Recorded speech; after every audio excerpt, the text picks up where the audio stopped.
पाकिस्तान के कराची शहर में आधी रात के वक्त अपने ही घर की छत के ऊपर बैठा एक शख्स अपने हाथ की उंगलियों को एक ट्रांजिस्टर के ऊपर काफी तेजी से चला रहा था। यह काम करने के दौरान वो बार बार अपनी छत से नीचे गली में झांक कर देख रहा था, क्योंकि शायद उसे यह एहसास हो गया था कि आज की रात उसकी आखिरी रात है और उसका खेल अब खत्म होने वाला है। क्योंकि कराची शहर की जिस गली में उसका घर था, उस गली में कुछ देर पहले से ही पाकिस्तान आर्मी की गाड़ियों की आवाजाही बढ़ गई थी और पाकिस्तान आर्मी के जवान एक एक घर के दरवाजे को खुलवाकर सभी घरों की तलाशी ले रहे। लेकिन उस शख्स के लिए सबसे अच्छी बात यह थी क्योंकि उस गली में उसका घर सबसे आखिरी में था। ऐसे में जब तक पाकिस्तान आर्मी के वह जवान उसके घर की दहलीज तक पहुंचते हैं और जैसे ही उसे अपने घर के दरवाजे के ऊपर दस्तक सुनाई देती है, तो उस दस्तक के सुनाई देने से पहले ही उसने अपना काम पूरा कर दिया था। तो उसने तुरंत ही उस ट्रांजिस्टर को अपने घर की छत के ऊपर रखी हुई पानी की टंकी के अंदर डाल दिया, ताकि किसी भी हालत में पाकिस्तान आर्मी के जवानों के हाथों कोई ऐसा सबूत ना लगे जिससे उसके पकड़े जाने के बाद भी उसका मिशन फेल हो जाए। उस वक्त उसको अपने पकड़े जाने का इतना अफसोस नहीं था, लेकिन उसके मन में बस डर इसी बात का था कि किसी भी तरीके से उसने अपना वो जो सीक्रेट कोड उस ट्रांजैक्शन के जरिए सरहद पार हिंदुस्तान तक भेजा है, वो किसी भी हालत में पाकिस्तान आर्मी के जवानों के हाथों नहीं लगना चाहिए। हालांकि मैं जानता हूं कि अब आप लोग यही सोच रहे होंगे कि आखिर पाकिस्तान के कराची शहर में रहने वाला कोई शख्स भला हिंदुस्तान तक कोई सीक्रेट कोड क्यों भेज रहा होगा, और अगर वह भेज रहा था तो उसकी असली पहचान क्या थी, और आखिर उस कोड में ऐसा क्या था जिसे वो अपनी जान को भी दांव पर लगाकर किसी भी हालत में हिंदुस्तान तक भेजने की कोशिश कर रहा था। तो सुनो, इस कहानी की शुरुआत होती है 1970 के दशक से, वो दौर जब हिंदुस्तान और पाकिस्तान की सरहद पर दोनों देशों के बीच तनाव काफी ज्यादा बढ़ चुका था, क्योंकि ईस्ट पाकिस्तान, जिसे आज बांग्लादेश के नाम से जाना जाता है, वो किसी भी हालत में पाकिस्तान से अलग होकर अपना एक स्वतंत्र देश बनाना चाहता था। इसी वजह से पाकिस्तान को इस बात की चिढ़ लगी हुई थी कि हिंदुस्तान ईस्ट पाकिस्तान को उससे अलग करवाने के लिए यह सब क्यों कर रहा है। और यही तनाव आगे जाकर 1971 की जंग में बदल जाता है, जिस जंग में दोनों देशों के बीच युद्ध होता है।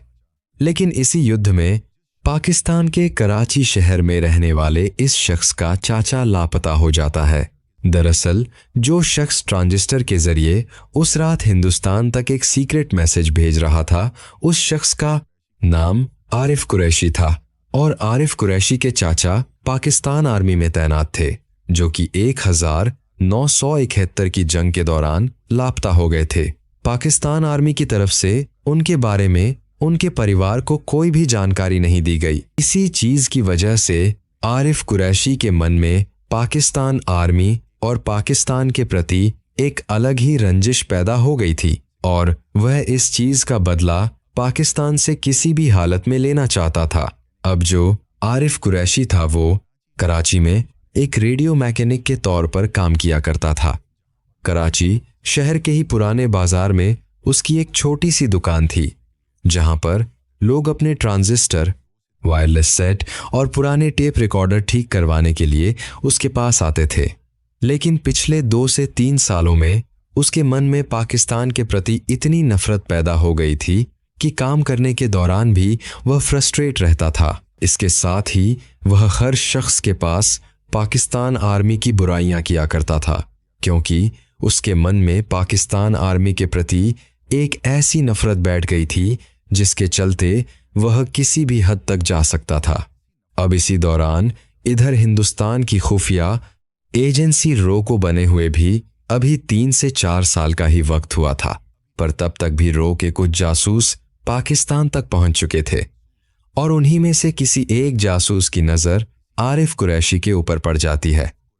जब उसने आरिफ के मन में पाकिस्तान आर्मी के प्रति इतनी नफरत देखी, तो वो उससे अपने एसिड के रूप में काम करवाने की सोचता है। लेकिन किसी भी पाकिस्तानी आदमी को इतना जल्दी अपनी तरफ करना आसान नहीं था, क्योंकि रो को यह डर था कि हो सकता है ये पाकिस्तान की खुफिया एजेंसी आईएसआई की ही कोई चाल हो, पहले से ही आईएसआई का एक एजेंट हो जो पाकिस्तान में मौजूद रो के जासूसों को ढूंढने के लिए इस तरह से अनजान लोगों के पास पाकिस्तान की बुराइयां कर रहा हो ताकि रो का कोई एजेंट उसके पास आकर अपनी सारी पोल खोल दे। इसी वजह से कई महीनों तक उसके ऊपर नजर रखी गई। रो के अलग अलग एजेंट कस्टमर बनकर उसकी उस रेडियो मैकेनिक वाली शॉप पर अपना सामान ठीक करवाने के लिए जाते थे। धीरे धीरे कई महीनों की रिसर्च के बाद जब सबको यह यकीन हो गया कि आरिफ कुरैशी को रो का जासूस बनाया जा सकता है, तो फिर एक शाम को रो के कुछ एजेंट आरिफ से जाकर मिलते हैं और उसे सारी कहानी समझाते हैं। हालांकि पहले तो अपने ही देश के खिलाफ जासूसी करने के बारे में सुनकर ही आरिफ बुरी तरह से घबरा जाता है, क्योंकि उस वक्त तक पाकिस्तान में जनरल जिया ने सत्ता संभाल ली थी और पूरे देश में मार्शल लॉ लागू हो चुका था। इसके साथ ही जिया के सत्ता संभालने के बाद पाकिस्तान की खुफिया एजेंसी आईएसआई को एक्स्ट्रा पावर मिल गई थी और इसी वजह से आरिफ कुरैशी जब रो का एजेंट बना था तो उसी दौरान ही कराची शहर में निगरानी बढ़ गई थी, खासकर कम्युनिकेशन पर, क्योंकि आईएसआई को कहीं से यह भनक लग गई थी कि पाकिस्तान में जो भारत के जासूस मौजूद हैं वो भारत तक अपने संदेश भेजने के लिए ट्रांजिस्टर का यूज करते हैं। इसी वजह से इस बात की भनक लगते ही कम्युनिकेशन पर आईएसआई की खास तौर से नजर थी। लेकिन जो आरिफ कुरैशी था वह पिछले कई सालों से एक रेडियो मैकेनिक के रूप में काम कर रहा था, तो उसके लिए यह काम बहुत आसान था, क्योंकि वो हमेशा ही अलग अलग फ्रीक्वेंसी के जरिए हिंदुस्तान तक खुफिया जानकारी भेजा करता था। पाकिस्तान की कौन सी वॉरशिप की अनयूजुअल मूवमेंट है, मिलिट्री का कौन सा कॉन्वॉय किस तरफ जा रहा है और पाकिस्तान के कराची पोर्ट पर इन दिनों क्या हलचल चल रही है, यह सारी जानकारियां वो छोटे छोटे कोडेड मैसेज के रूप में ट्रांजिस्टर के जरिए भारत तक भेजा करता था। लेकिन उस वक्त आरिफ को यह भी पता चल चुका था कि अब रिस्क काफी ज्यादा बढ़ चुकी है और एक रेडियो मैकेनिक के रूप में उसकी दुकान उसके इस जासूसी वाले काम के ऊपर एक परफेक्ट कवर थी, क्योंकि अगर कोई भी radio mechanic short wave frequency पकड़ता तो उसके लिए किसी को भी इस बात का शक नहीं होता। पर एक दिन घर जाने के बाद उसे एक ऐसी खबर सुनने को मिलती है जिसे सुनकर उसके पैरों तले से जमीन खिसक गई थी। दरअसल उसका छोटा भाई इमरान कुरैशी आईएसआई में भर्ती हो गया था। इमरान शुरू से ही पढ़ाई में तेज था और उसके मन में अपने वतन के प्रति काफी जोश भरा हुआ था। जनरल जिया के द्वारा मार्शल लॉ लगाने के बाद जब आईएसआई में रिक्वायरमेंट बढ़ी तो उस वक्त उसने भी अप्लाई कर दिया था और कुछ ही दिनों बाद वो आईएसआई में भर्ती हो गया था और आरिफ भी बाहर से खुश होने का ढोंग कर रहा था। लेकिन अंदर ही अंदर उसे समझ में आ गया था कि अब उसका हर कदम खतरे में है, क्योंकि अब तक तो उसे बाहर की दुनिया से ही खतरा था, लेकिन अब खतरा उसके खुद के घर के अंदर आ चुका था। पर कहीं ना कहीं यही चीज उसके लिए मददगार भी साबित हुई, क्योंकि ट्रेनिंग के बाद उसके भाई की पोस्टिंग कराची पोर्ट के ऊपर ही हो गई थी। ऐसे में उसे कुछ जानकारियां ऐसी सकती थी, क्योंकि अक्सर रात के वक्त जब दोनों भाई साथ में खाना खाने के लिए बैठते थे तो आरिफ बातों ही बातों में इमरान से कई ऐसी जानकारियां उगलवा लेता था जो कहीं ना कहीं हिंदुस्तान के लिए मददगार साबित हो सकती थी। पर कुछ ही दिनों बाद उसका काम और भी ज्यादा रिस्क में पड़ जाता है, क्योंकि आईएसआई के द्वारा इमरान को एक काम और सौंपा जाता है और वो काम था कराची शहर में स्पीशियस कम्युनिकेशन एक्टिविटीज पर नजर रखना। यानी इनडायरेक्ट आरिफ का भाई उसी चीज पर अब नजर रखने वाला था जो आरिफ कर रहा है। कई बार जब इमरान रात के वक्त ऑफिस से घर लौटता था तो उसके हाथों में पाकिस्तान की खुफिया एजेंसी आईएसआई की कई सारी फाइलें हुआ करती थी। उन फाइलों को देखकर आरिफ इसी ताक में रहता था कि किसी भी तरीके से उन फाइलों में क्या है सामने आ सके, और इस चीज के लिए आरिफ ने एक दो बार इमरान के दूध में नींद की गोलियां भी मिलाई थी, जिससे इमरान जल्द ही सो गया। और उसके सोने के बाद आरिफ चोरी छुपे उसके कमरे में जाकर उसकी जो फाइलें थी उनको खंगालता है और कई ऐसी खुफिया जानकारी उसके हाथों लगती है जो भारत के लिए बहुत मददगार साबित हो सकती थी। लेकिन उन फाइलों को खंगालने के दौरान ही उसे यह पता चलता है कि पाकिस्तान की खुफिया एजेंसी आईएसआई पाकिस्तान में मौजूद भारत के जासूसों को ढूंढने के लिए कम्युनिकेशन नेटवर्क को बहुत ज्यादा टाइट कर रही है। और यह चीज उसके लिए एक अलर्ट था कि अब उसे अपना काम बहुत ही ज्यादा सोच समझकर और सावधानी के साथ करना होगा। इसी वजह से अब वो पहले की तरह हर रोज हिंदुस्तान के पास सिग्नल नहीं भेजता था। कभी इसके साथ ही उसने सिग्नल भेजने की टाइमिंग भी बदल दी थी। पहले वो घर वालों के सो जाने के बाद रात के 12 सिग्नल भेजता था, लेकिन अब वो सुबह के 4:00 बजे के वक्त सिग्नल भेजने लगा था।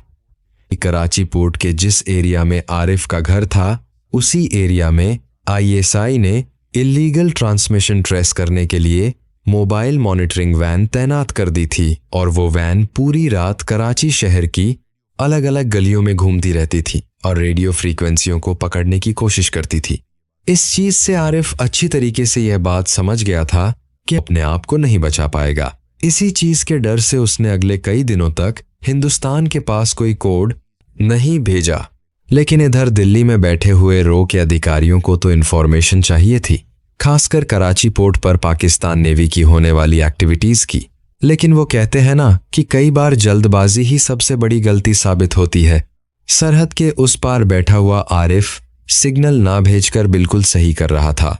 लेकिन सरहद के इस पार बैठे हुए लोगों से एक बहुत बड़ी गलती हो गई। दरअसल जब कई दिनों तक आरिफ ने कोई सिग्नल नहीं भेजा तो रो के द्वारा उसके पास अपना एक दूसरा एजेंट भेजा जाता है, जो उसे जाकर बताता है कि तुम्हारे द्वारा सिग्नल ना भेजने से पूरा काम रुका हुआ है। इसी वजह से दिल्ली से तुम्हारे लिए यह ऑर्डर है कि किसी भी हालत में तुम सिग्नल भेजते रहो। इसी वजह से आरिफ एक बार फिर से रिस्क लेता है, पर इस दौरान उसका छोटा भाई जो कि आईएसआई में था, उसको एक रिपोर्ट मिलती है कि सदर इलाके में किसी इलेक्ट्रॉनिक शॉप से इलीगल फ्रीक्वेंसी कैप्चर हुई है। सदर इलाके की मैं आप लोगों के सामने बात कर रहा हूं। वह एरिया पाकिस्तान के कराची शहर में एक बहुत छोटा एरिया है और उस टाइम पर तो वहां पर ज्यादा दुकानें भी नहीं थी और आरिफ की दुकान भी उन्हीं दुकानों में से एक थी। पर इस बात की भनक लोकल एजेंट के जरिए आरिफ को भी लग चुकी थी कि आईएसआई को इस बात का पता चल चुका है कि यहां से कोई इलीगल फ्रीक्वेंसी सरहद के पार पहुंच रही है। ऐसे में उस वक्त आरिफ के पास 2 रास्ते थे, या तो वह परमानेंटली सिग्नल भेजना बंद कर देता और खुद को बचा लेता, या फिर एक आखिरी डिटेल सिग्नल भेजकर पूरी जानकारी हिंदुस्तान तक पहुंचा देता, जिसमें पाकिस्तान नेवी की मूवमेंट की पूरी जानकारी थी। और उस वक्त उसने वही दूसरा रास्ता चुना। उस रात उसने अपनी दुकान जल्द ही बंद कर दी थी, क्योंकि अब उसके द्वारा अपनी दुकान से कोई भी सिग्नल भेजना खतरे से खाली नहीं था। इसी वजह से वह उस रात बिल्कुल नॉर्मल रूटीन की तरह अपने घर पर जाता है।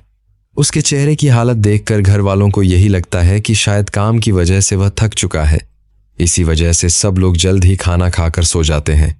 लेकिन आरिफ की आंखों में नींद बिल्कुल भी नहीं थी। वो बस सबके ठीक तरीके से सो जाने का इंतजार कर रहा था और रात के करीब 3:00 बजे अपने ट्रांसमीटर को लेकर वो चुपचाप घर की छत के ऊपर जाता है। वहां जाकर उसने ट्रांसमीटर ऑन किया और इस बार कोई छोटा सिग्नल नहीं बल्कि एक पूरा डिटेल कोड तैयार किया, जिसके चलते उस रात उसका ट्रांसमीटर लगभग 2 मिनट तक चलता है। लेकिन किसी भी फ्रीक्वेंसी को कैप्चर करने के लिए आईएसआई की उस मॉनिटरिंग वैन के लिए 2 मिनट बहुत थे। इसी वजह से करीब 5 से 10 मिनट बाद ही उस गली में उस मॉनिटरिंग वैन के साथ पाकिस्तान आर्मी की कई गाड़ियां पहुंच जाती हैं। इसके बाद हर घर के दरवाजे को खुलवाकर उसकी तलाशी ली जाने लगी थी और जैसे ही इस हलचल की आरिफ को भनक लगी तो उसने तुरंत अपना ट्रांसमीटर मैन सर्किट से निकाला और उसे अपने ही घर की छत के ऊपर मौजूद पानी की टंकी के अंदर डाल दिया। कुछ ही देर बाद उसके घर के दरवाजे के ऊपर भी दस्तक होती है, जिसके बाद वह बड़ी ही हड़बड़ाहट में खुद को नॉर्मल करने की कोशिश करते हुए जाकर दरवाज़ा खोलता है। लेकिन उसके लिए सबसे बड़ी फायदे वाली बात यह रही कि उस तलाशी के दौरान उसका खुद का भाई भी पाकिस्तान आर्मी के जवानों के साथ मौजूद था, जो कि उस वक्त तक आईएसआई में एक बड़े ओहदे तक पहुंच चुका था। ऐसे में पाकिस्तान आर्मी के जवान भी यह सोचते हैं कि अपने ही अधिकारी के घर की तलाशी लेना ठीक नहीं है।